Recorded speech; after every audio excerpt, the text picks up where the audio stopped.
Eu sei que inúmeras sinfonias e musicais já foram feitos em homenagem a esse mito. Mas pra mim, o melhor resumo dessa história é esse aqui. Tem uma alavanca, meu saco é uma marreta. Vou até no fim do mundo por causa de uma buceta.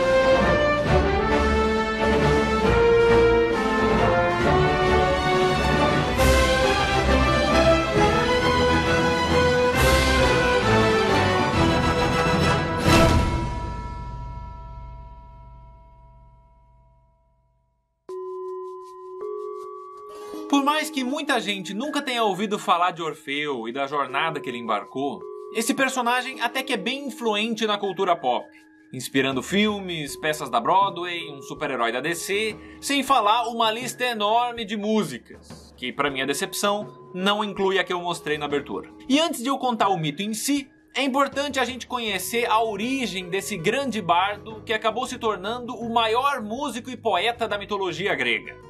Orfeu é um semideus, filho de Égro, um rei da Trácia, com Calíope, a deusa da poesia épica, sendo ela uma das 9 musas, filhas de Mnemosine, com uma moeda para quem acertar, tempo esgotado, Zeus. E para quem não lembra, as musas são aquelas que cantam no começo do filme do Hércules, simbolizando as artes teatrais que entretinham e tocavam os corações dos humanos. Aí, essa Calíope teve um caso com aquele rei, engravidou, ele aparentemente estava mais interessado em guerrear do que ser pai. Logo, Orfeu foi criado pela mãe, junto com as musas que tinham um carinho muito grande por ele.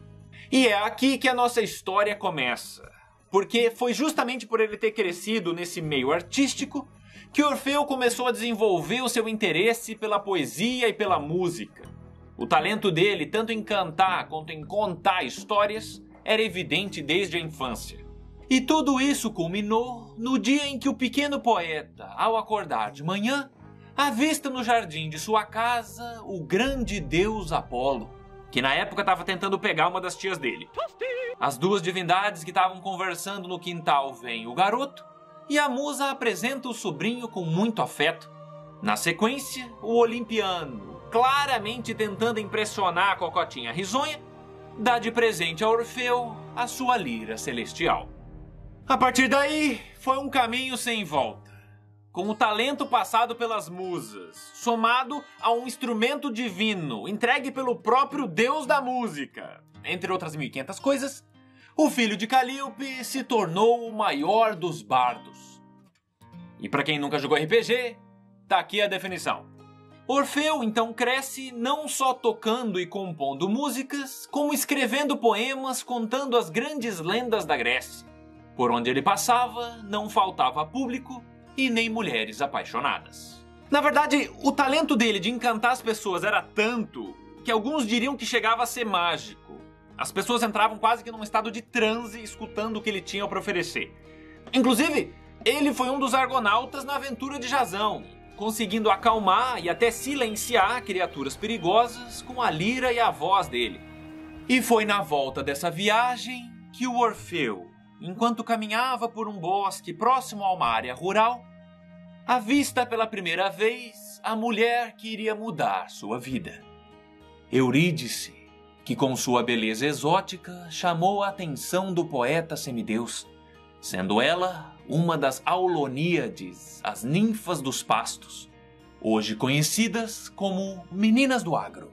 E quando Orfeu começou a tocar suas melodiosas canções românticas, Eurídice, mesmo encantada com o talento do jovem, manteve a compostura e não se jogou aos pés dele como a maioria costumava fazer, garantindo ainda mais que ele iria se apaixonar.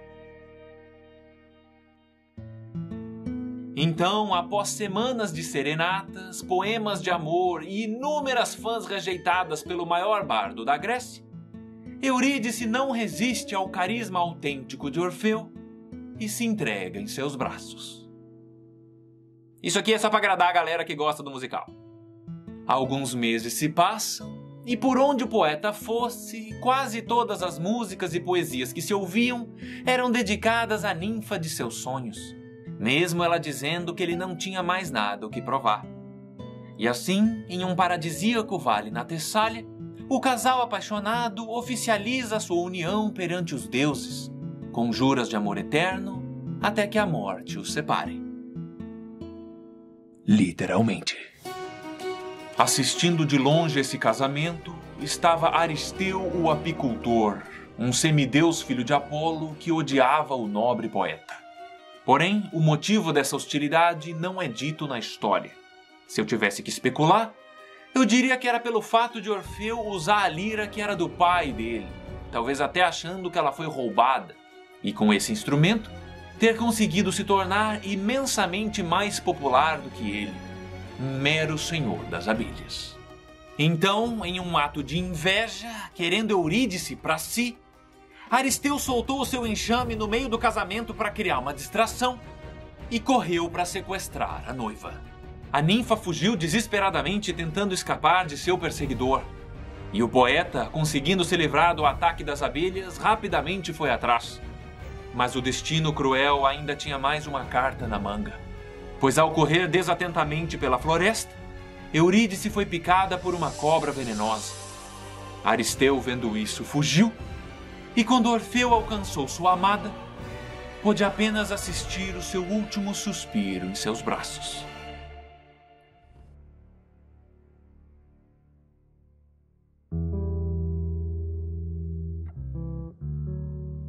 Muitos achavam que a ninfa era apenas um romance passageiro na vida do maior bardo da Grécia.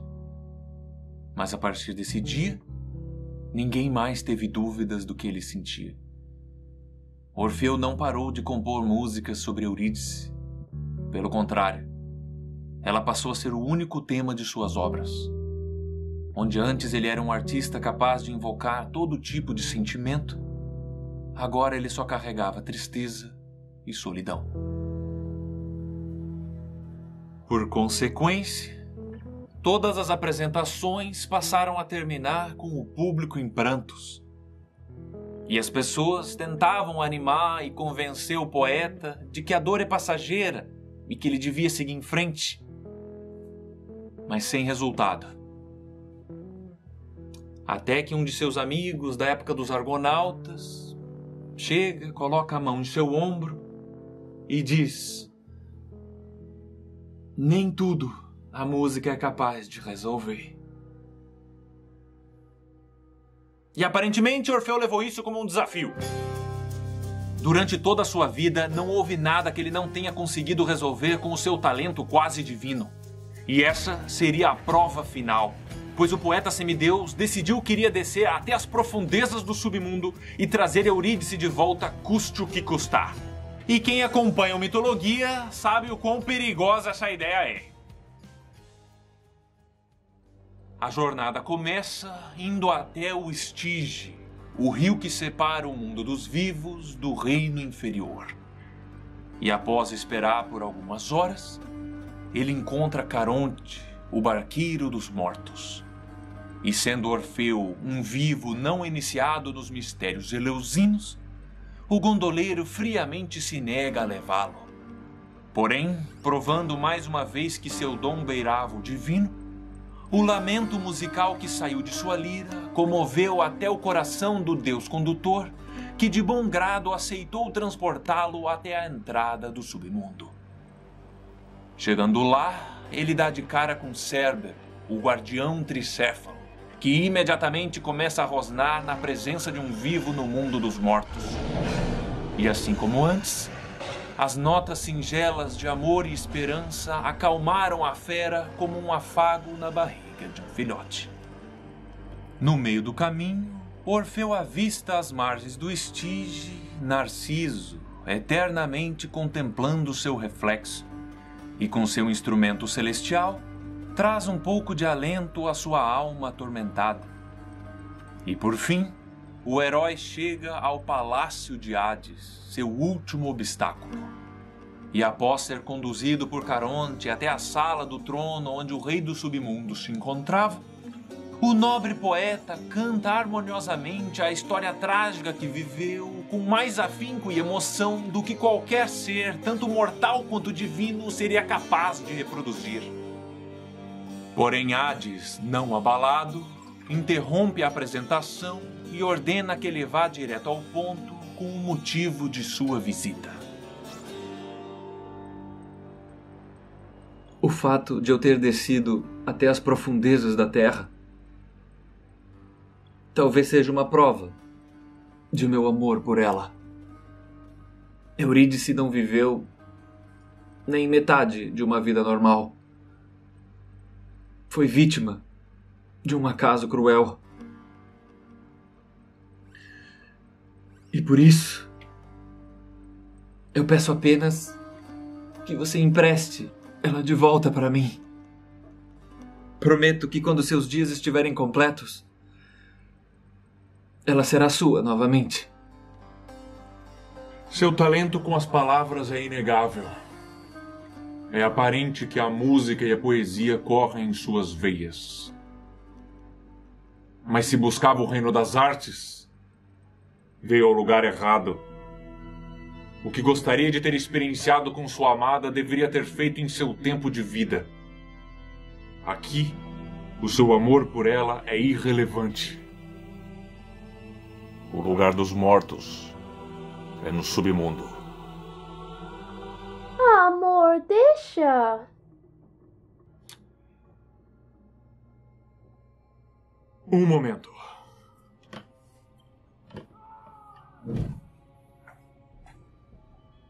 Você gostaria de participar da conversa? Amor, eles são um casal tão bonito e a história deles é tão triste. Você não pode abrir uma exceção? Você conhece bem as regras, Perséfone. Morreu, vem pra cá. Se eu fosse mandar de volta todo mundo que você tem pena, esse lugar ia estar vazio. Mas, amor... E a gente já conversou sobre você me chamar de amor. Hades, eu lembro que quando a gente casou, você prometeu pra mim que uma vez eu podia ajudar você a escolher o destino de alguém. Sim, eu disse isso. Você tem certeza que você quer gastar isso agora?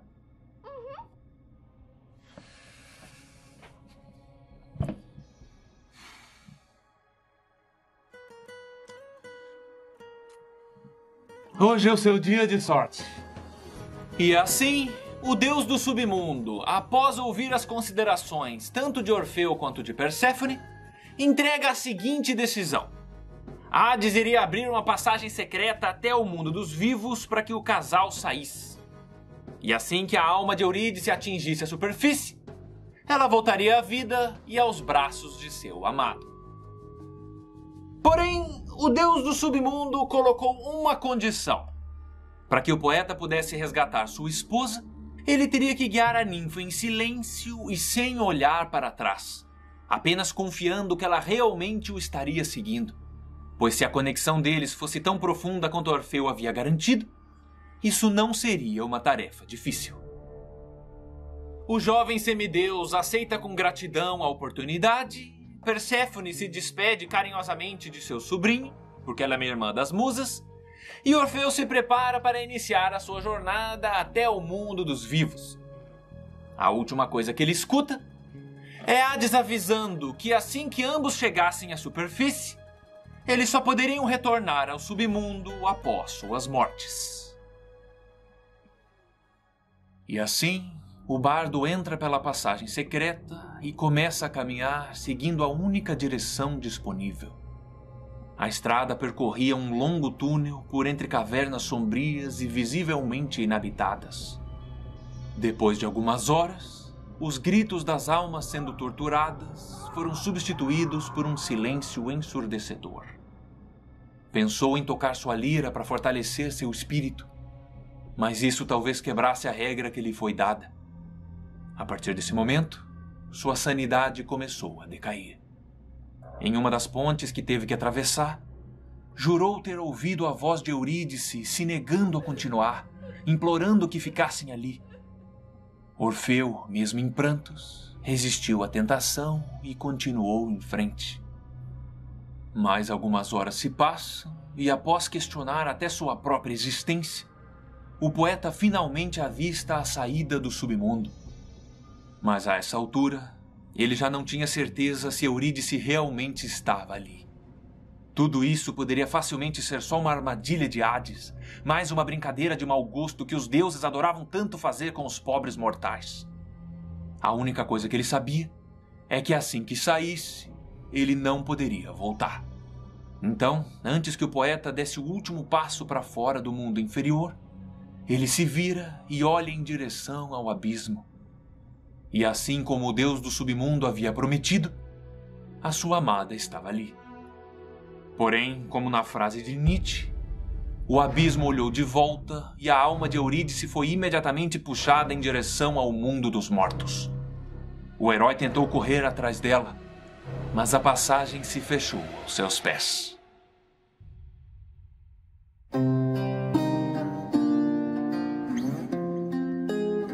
Se a primeira tragédia deixou Orfeu triste, a segunda o deixou oco. Uma casca vazia onde antes havia um homem. O poeta pegou sua lira e a queimou em uma fogueira. Na sequência, ele fez um voto eterno de silêncio. Ninguém nunca mais iria ouvir suas músicas e nem sua voz. Enquanto isso, no submundo, Perséfone implorou para que seu marido desse mais uma chance ao jovem herói.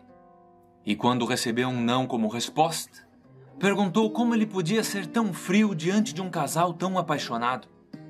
E Hades explica que nunca duvidou do amor deles. O que estava em questão era se o poeta confiava na palavra do deus do submundo, que garantiu que a ninfa seria libertada. E nessa tarefa, Orfeu falhou. Durante anos, as musas e os amigos do semideus tentaram de todas as formas trazer a arte de volta à sua vida. Mas nada adiantou. Até que certo dia, passeando pela floresta, estavam as Mênades, as ninfas desvairadas seguidoras de Dionísio. E ao encontrar o famoso poeta, elas obcecadamente insistem que ele cante uma de suas famosas músicas românticas. E quando ele estoicamente se recusa, elas, que viviam num estado constante de êxtase eufórico, se enfurecem e atacam o nobre poeta, arrancando seus membros e jogando-os no rio mais próximo.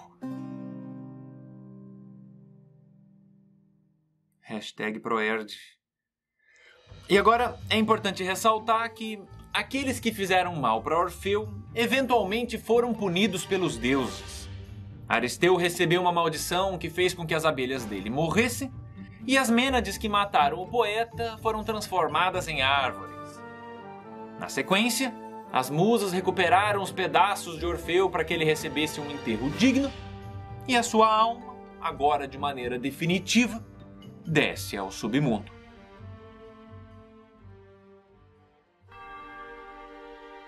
Minha morte não foi digna. Eu não sou um herói.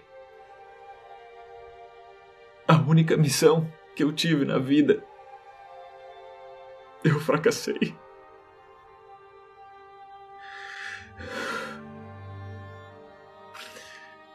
O meu único pedido, se for dentro de sua vontade, é que o Senhor entregasse uma mensagem minha para Eurídice. Eu só gostaria que ela soubesse que eu peço perdão por ter falhado com ela. Não.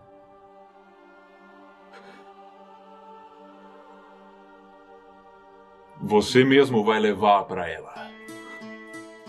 Você foi um homem honesto e benevolente, assim como sua amada também. Eurídice te espera nos Campos Elíseos. Eu nem sei como te agradecer. Eu posso... Se você encostar em mim, tu vai abraçar o Cérbero. Perdão. Muito obrigado, seu Hades.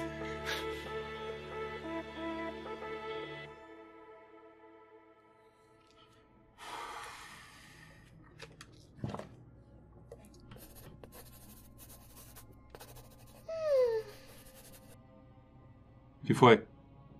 Nada não. É que você gosta de manter essa aparência de frio e assustador, mas eu sei que lá no fundo você não é. Você não sabe do que tá falando. Sei sim. Bem lá no fundo você é um fofo. Eu sou tão fofo quanto você é assustadora. Eu consigo ser assustadora. Olha, percebe... Uau! Se assustou, né? Se fofura fosse um crime, eu te jogaria no Tártaro. Haha, muito engraçadinho você. E se você quer saber, eu levo isso como um elogio, tá?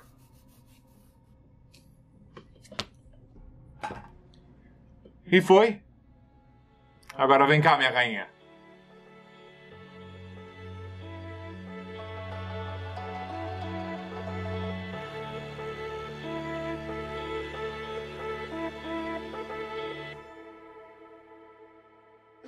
Viu? Você é fofo. Tendo finalizado essa parte mitológica, eu quero aproveitar para comentar um pouco sobre uma curiosidade histórica. Da mesma maneira que o cristianismo tem diferentes vertentes, como o catolicismo e o protestantismo, a antiga mitologia grega, na época uma grande religião, também tinha as suas vertentes, sendo uma delas o orfismo, que se baseava nos ensinamentos e músicas desse lendário poeta.